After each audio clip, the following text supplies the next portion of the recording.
is Adam Marcus, and you're listening to The Movie Raid. It's time for The Movie Raid, and tonight's victim is Adam Marcus. Director, has done many films such as Jason Goes to Hell, The Final Friday, Secret Santa, amongst others. Hello. Hey, how you doing, brother? Fantastic, man. I know you got a lot of stuff going on. I know you're still promoting Secret Santa, and you got a show coming up on August 13th. Can you tell us a little bit about that? Yeah, it's pretty great, man. The American Cinematheque and a fantastic series of movies they're doing called the Friday Night Fright has invited me, along with Josh Miller, he's the writer of Sonic the Hedgehog 1 and 2. Great dude, really smart, funny guy. Josh has asked me to participate with the American Cinematheque in an anniversary screening of Jason Goes to Hell, The Final Friday in Los Angeles. It's quite an honor. I'm kind of blown away by the whole thing. I was asked a few weeks ago, and right now we're in the middle of shooting the Hearts of Darkness, the making of the Final Friday documentary from my company, Skeleton Crew. Speaking at the event, Josh is going to be interviewing me there, and I'm going to be taking questions from the audience. And yeah, we're going to shoot the end of the documentary at that screening. Really exciting moment, actually. Really, really fun. So Friday, August 13th, which is exactly 28 years from the day the movie opened in theaters in Los Angeles. That's almost like mind-blowing. 28 years, and you've been doing so much other stuff since then, and having that reflection of everything, like, especially from a very well-known franchise. Does the feelings stay that way, or has that actually changed your perspective as a director and or other ventures that you've done aside from directing? You know what? Here's the thing. I think each film that you come across is its own universe, is its own thing. And so, I got started in the film business very, very young. And, I was best friends with Sean Cunningham's son, Noel Cunningham. That's how I met Sean when I was 8 years old. So I was a fixture in the house when they made the original Friday the 13th. So when it got to the point when I graduated film school at NYU and I won Best Picture there and so on and so forth, Sean brought me to his company and I started producing movies for him. And I produced My Boyfriend's Back, Disney with Sean, from one of my best buddies in college, a guy named Dean Laurie, who's a tremendous, brilliant screenwriter. Recently did the Harley Quinn animated series. It was amazing. Dean ended up writing Jason Goes to Hell with me when Sean Cunningham came to me and said, if you can figure out a way to get the fucking hockey mask out of the movie, I'll let you write and direct it. And I was like, woohoo! Like, that was so exciting, and then realized 5 minutes later, like, wait a minute, what did you tell me to get rid of out of the movie? What am I doing? Yeah, Jason Goes to Hell, my first writing and directing of a feature film. I was 22 when I got hired to make the movie, and I was 23 when I shot it. It was an amazing experience, total trial by fire, but,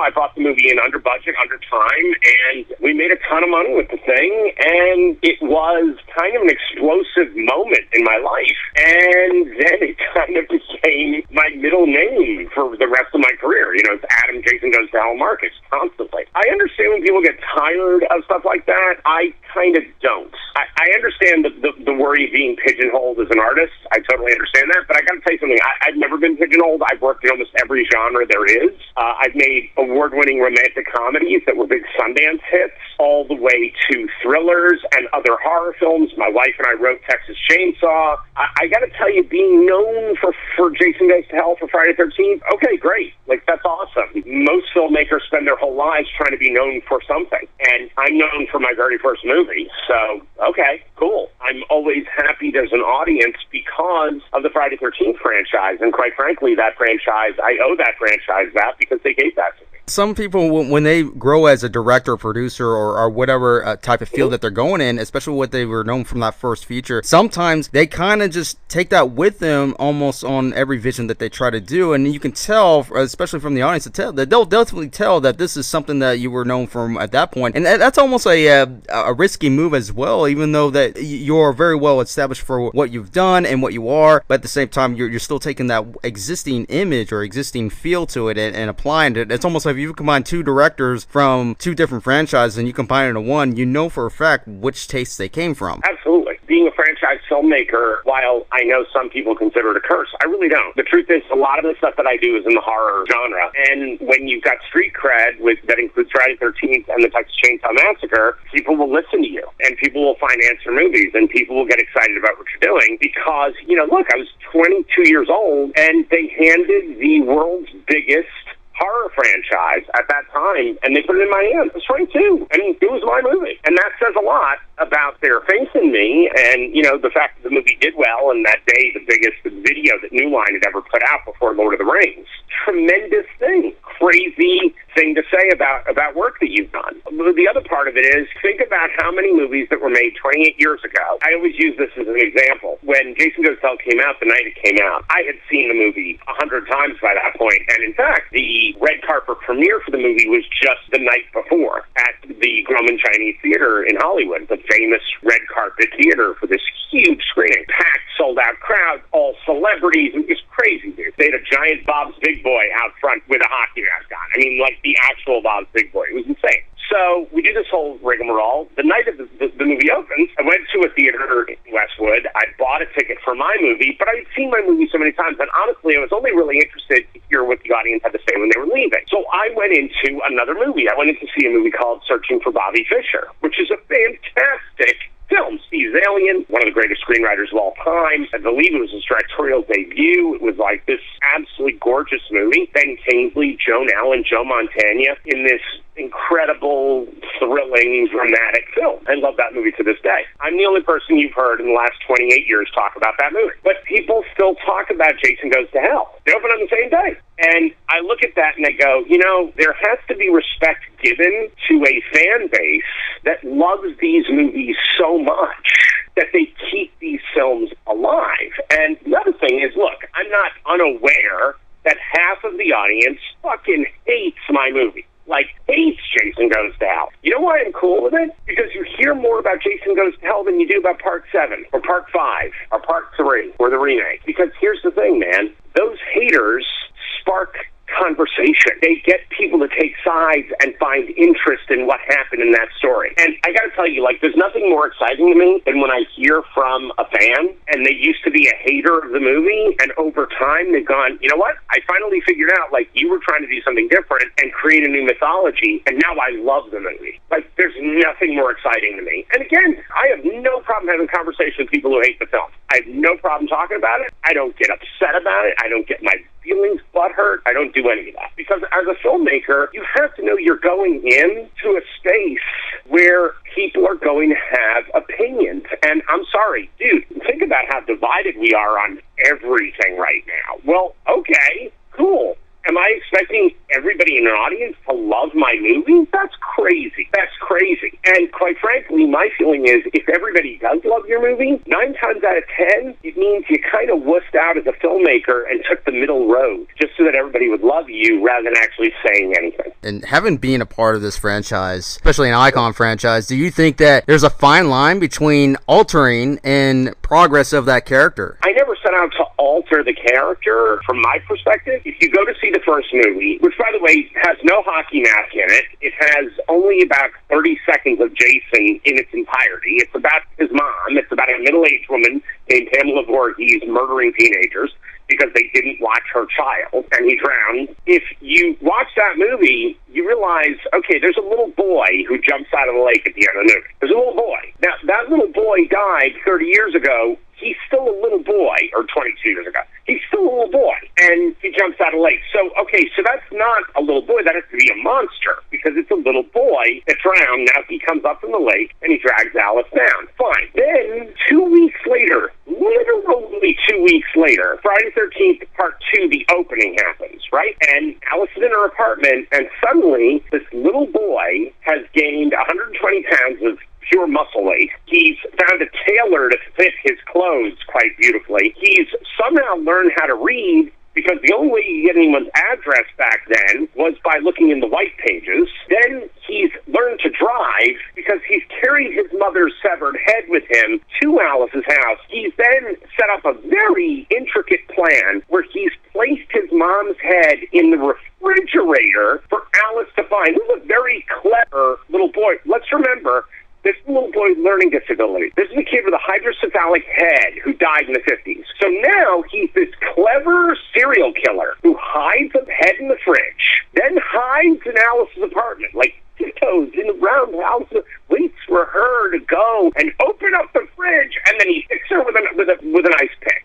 Okay, that's in 2 weeks that happened. From little boy to full-grown man who did all that, then he drags Alice's body and mom's head back to camp. Forget about the fact that in Part 4, his head is turned into hamburger hamburger meat at the end of the movie, because that's what Corey Feldman does to his head. He just chops it in little pieces. Part 5, there is no Jason. Part 6, he's resurrected, a la Frankenstein's monster, but he's got a full head. Now, Tommy chopped that head up into little pieces, but the head's there. How'd that head come back? There's the head. He comes back from the dead, becomes zombie Frankenstein's monster Jason. In Part 7, they're so out of ideas, they have him go up against Carrie. So now it's Jason versus Stephen King's Carrie. And Part 8, he takes a boat ride and goes to Montreal, which they call New York for a few minutes. Okay, that's where we are in the franchise when I come into the franchise. So as a kid, and by the way, I'm a kid, I saw every one of those movies more than once each in the movie theater as a child growing up. I love these movies. These movies are my teen years. They're incredible films. And even the ones that are like a little clunky are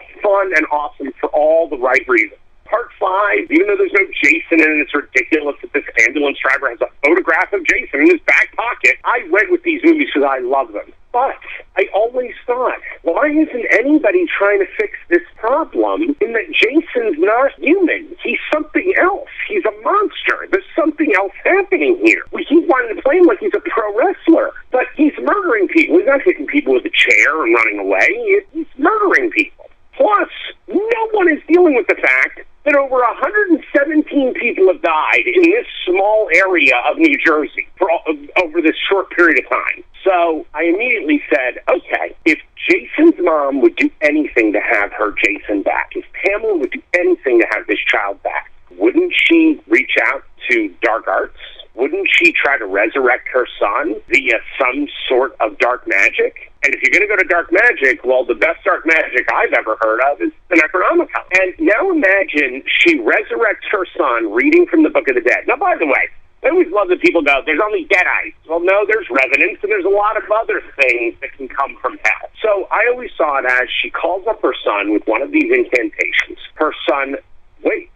Now imagine you're this little boy who is challenged, okay, who does have challenges, and you're in a darkness, in a cold, wet, dark, terrified, stuck at the bottom of a lake, and you're there forever. And the first time you see your mommy at the edge of the lake, some woman cuts her head off. That's one of the first things you see, is that woman cutting off your mother's head. And suddenly, that would fill you with enough rage to rush to the surface to go to your mommy. Well, this girl slides out onto a canoe for some reason, goes out in the middle of the lake on a canoe. I never understood that. And Jason jumps up from the water and drags her down. Well, now I get it. So now you've got this little monster under the sea going after Alice, and now he's got a bloodlust. And here's the thing, if he's part of the Evil Dead or a Revenant or something else from the Necronomicon, I mean, basically I always called him Hell's Assassin. If this is Hell's Assassin, suddenly I believe him growing 120 pounds. I believe him being able to read and drive and do whatever the hell needs him to do in order to commit these murders.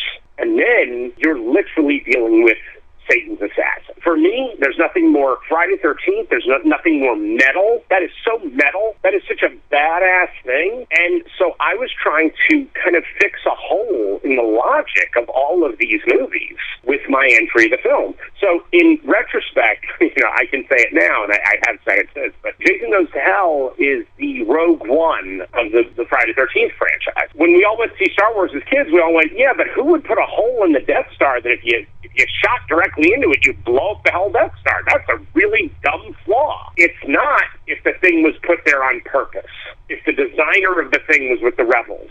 And that's what Rogue One did, was it fixed the Star Wars universe by going, yeah, someone did put that hole in the Death Star. Perfect. Kind of what Jason Goes to Hell does is it creates a mythology that isn't intended to change the trajectory of the character. It's intended to legitimize the faults in that trajectory. That was always my intention. Jason Goes to Hell was something new, something different. I mean, I understand to be able to disagree with that because they're so used to the earlier franchises and they're comparing from these franchises to obviously Jason Lives and so forth. But at the same time, like, this was a new ability of Jason Voorhees. Just straight to the point, and a new way of Jason coming back rather than just getting electrified, which has already been done. We've seen that before at least several times, or this or that, or something like, how many times we got to see, Chucky getting resurrected so many times in the same fashion. Absolutely. And absolutely.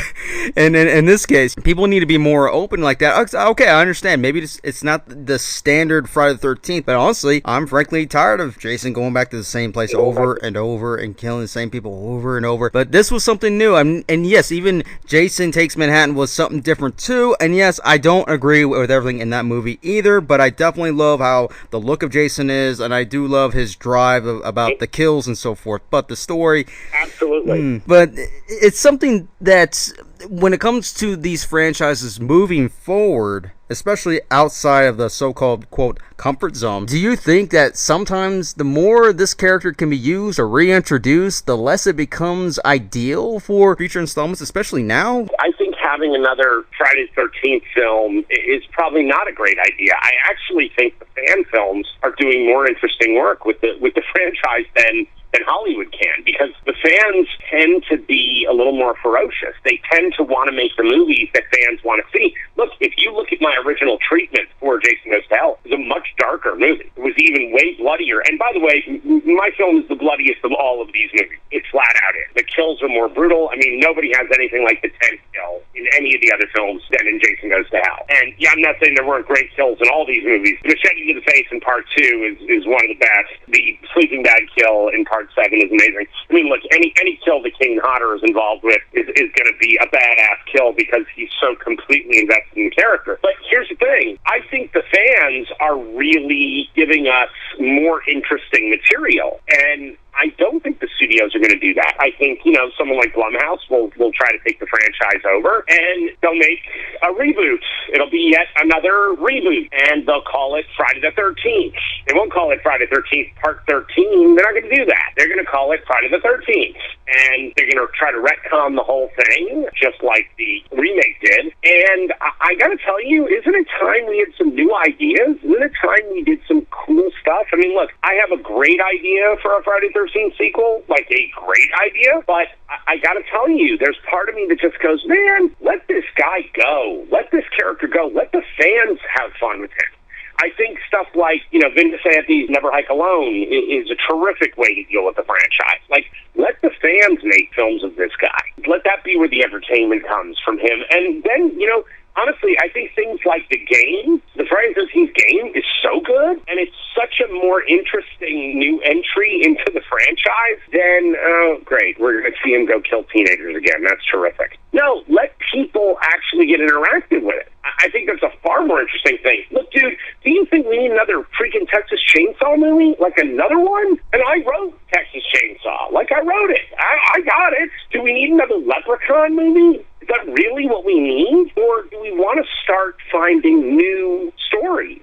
Like, everybody stopped being creative past the mid-90s. Like, we're going to have another Scream movie. Another Scream. There's been a Scream television series. What do we need another movie for? What are we doing? By the way, it's going to be a movie not directed by Wes Craven, where all the other ones were. Having some kind of a power to invent a story for Jason or any other known franchise, it's like blueprints. You just got to figure out which direction you really want to go for. It's like, whoa, this looks good, like in this location, this character looks like... It makes it more interesting, especially these fans, man. They are really doing some pretty interesting things. I've seen quite a few Friday the 13th fan films, and from where some of these directions are going, it's like, okay, that's something new. And it's not really typical. It's not the same old thing. But now some of them are doing this typical, Creepy Ralph thing, Crazy Ralph, like they're going into, for example, Elias Voorhees, the most taboo subject of all time in Friday the 13th, and they're going further, like, in terms of the relationship between Jason Voorhees and this and this, and I'm like, okay, now we're getting somewhere. Now we're not being repetitive. Now we're not being too gimmicky. And now that they're sticking true to their kills,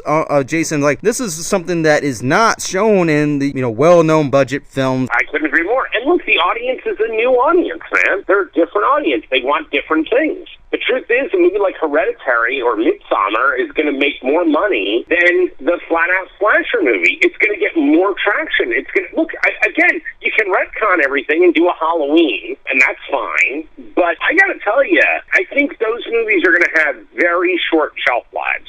really do. Where I think that there's a way to start paving a route forward for new slashers, for new interesting characters. But as long as we keep talking about the old ones, we're not going to get new ones. It's not going to happen. It's really a phenomena of the mid-70s to the mid-80s. The first movies of all of these franchises were well-made and actually terrifying. The original Texas Chainsaw Massacre, people did not know what to do with themselves. I mean, dude, they were so freaking frightened, so terrified. And by the way, the original Texas Chainsaw, it's almost a bloodless film. There's almost no blood in the movie. That's how well done the movie is. Then you cut to Halloween. Halloween is another movie where there's almost no blood. There's no blood, dude. By the way, in the middle between those two franchises, you've got The Omen. The Omen is actually the first true slasher movie because it follows the fresh kill every 7 minutes way of building a slasher film. It's a really brutal, really bloody, ugly movie, and there the devil is the villain, right? You move on to Friday the 13th. Now, Friday the 13th basically is nothing but a complete ripoff of Bay of Blood and Halloween. That's literally what the movie is, and then it has Carrie ending at the dead end. But let's remember, again, it's a well-made mystery. It's a thriller. And you've got a scary movie attached to the concept. Not Jason, you've got his mom. Well, Friday the 13th Part 2 is really the first true Jason Friday the 13th. And by the way, the guy's in a sack, and it's terrifying. For my money, Part 2 and Part 6 are the best movies of the franchise. And I'm including my own in there, man. I absolutely am. And I still say, Part 6 is my favorite, Part 2 is my second favorite, then Jason Goes to Hell. That's my ranking order. Always has. But here's the thing. Part 2 is actually legitimately frightening. The first Nightmare on Elm Street, Freddy's not jokey and funny.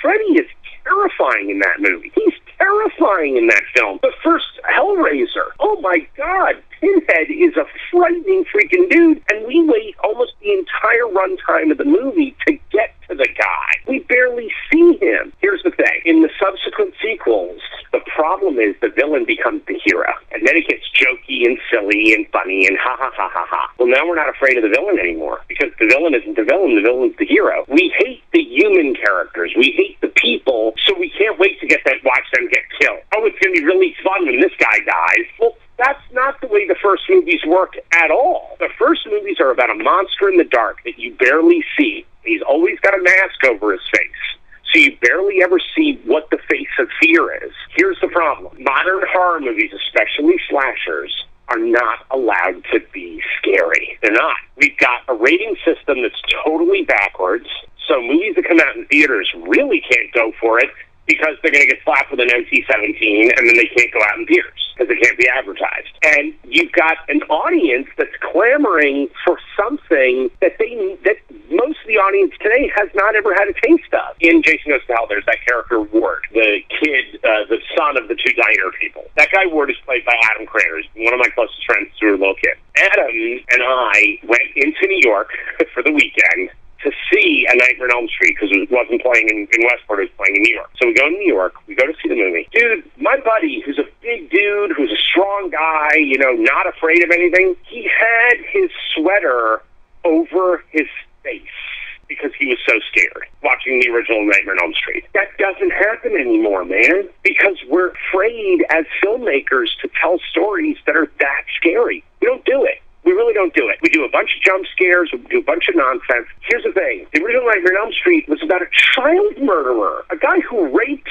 and kills children. That's what the movie's about. Okay, try pitching that in a studio today. They'll immediately scream that you can't tell that kind of story anymore. Who's going to go see that movie? Will you get canceled if you try to tell a story like that? The whole point of horror movies is that we're supposed to question the darkness in our world. Well, if as artists we're not allowed to question the darkness, we're in trouble. Horror is in real trouble. So why can't horror fans have nice things? Because we keep trying to relive these icons, which we forget how they were generated. The only reason any of these characters are icons, the only reason, is because the first movie was terrifying. Dude, the first Child's Play was scary. It was a really legit scary movie. I saw the reboot. Are you kidding me? It's just not in the same universe. It's just not. We don't have the bravery that once existed in films. We don't, because we keep trying to somehow pander to a larger audience instead of realizing we need to cater to horror fans, the actual people who love horror movies. If we do that, I think we can have new franchises in a second. I think it can happen very quickly. But we have to cater to them. In our industry, it's an industry about money, and it should be. It's a very expensive industry. So I understand the need for chasing a dollar. That's totally cool. That makes perfect sense. But, bro, if people who are out there, and I don't care how old you are, I don't care how young you are, I think all that labeling is a bunch of nonsense. If you have a dream of making movies, look, man, when I was a kid, if I had a movie studio in my pocket, which now everybody does, everybody's got a movie studio in their pocket. Everybody's got a camera, an editing software, everybody's got color timing right in their pocket. It's all right there. You can even cut and fix your soundtrack on your phone. If I had that stuff as a kid, I would never stop making movies. I would be making movies all day long. So if these characters can actually inspire you, then there's nothing better than any filmmaker could have done with their lives but contribute to that artistry moving forward. Yeah, go ahead and plug in any websites or anything that you want to add next to anything that you want to further promote. Oh, that's awesome, dude. That's awesome. Well, look, I mean, you spoke earlier about Secret Santa. Secret Santa was the first film out of my new company, Skeleton Crew. It is a movie that's very near and dear to my heart. And by the way, Secret Santa 2018, there's one, I think it's 2015, that is not us. That is not our Secret Santa. Secret Santa 2018, it is, the poster is a guy carrying a bloody package into a house, and it's a beautiful snowy image.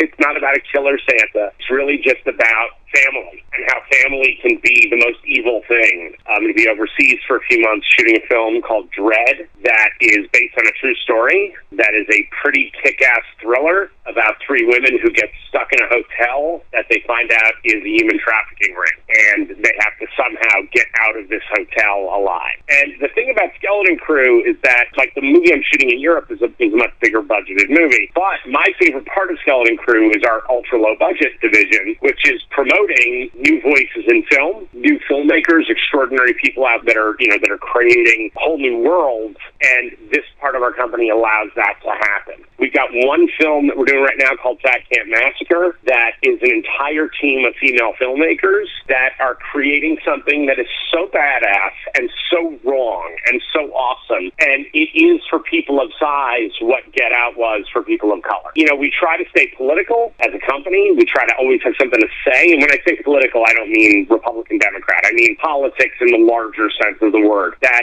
I always want to be saying something about moving the human race forward in each one of our films, even if it's the bloodiest horror movie you can imagine. I want it to have something on its mind. For me, my fathers in filmmaking are guys like Tobe Hooper, who I work with on Texas Chainsaw, who, when he made the original Texas Chainsaw Massacre, that movie is not about a cannibal family. That movie is about us cannibalizing ourselves because of Vietnam. So our company is always trying to have that kind of thought moving forward on, yes, but what are we saying with this film? Future's pretty bright for Skeleton Crew right now, man. We're doing a lot of stuff, and we've got a new TV series that we're working on as well. So I'll have more news about that in the next month. It's all getting very exciting. Very cool, man. Very cool. And there you have it, everybody. That is director Adam Marcus.